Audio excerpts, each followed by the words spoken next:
গর্ভের শিশুর লিঙ্গ জানানোই অপরাধ, হাইকোর্টের ঐতিহাসিক রায়, দেশে নতুন নির্দেশনা জারি। গর্ভে থাকা শিশুর লিঙ্গ শনাক্ত ও প্রকাশ করা যাবে না বলে গুরুত্বপূর্ণ রায় দিয়েছে হাইকোর্ট। বিচারপতি নাইমা হায়দার ও বিচারপতি কাজী জিনাত হকের বেঞ্চ ২০২৪ সালের ২৫ ফেব্রুয়ারি এই রায় দেন, যার পূর্ণাঙ্গ অনুলিপি প্রকাশিত হয়েছে আজ সোমবার। রায়ে বলা হয়, গর্ভের শিশুর লিঙ্গ নির্ধারণ ও প্রকাশ নারীর প্রতি বৈষম্য, কন্যা শিশু হত্যা প্রবণতা ও সামাজিক ভারসাম্য নষ্টের কারণ। এটি সংবিধান ও মানবাধিকারের পরিপন্থীও।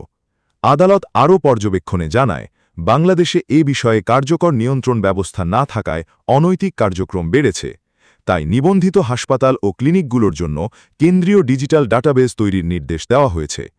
স্বাস্থ্য অধিদপ্তরকে ৬ মাসের মধ্যে এটি বাস্তবায়নের নির্দেশ দেয় হাইকোর্ট।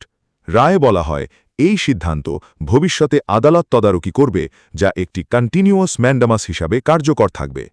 উল্লেখ্য, ২০২০ সালে জনস্বার্থে এই রিট করেন সুপ্রিম কোর্টের আইনজীবী ইশরাত হাসান।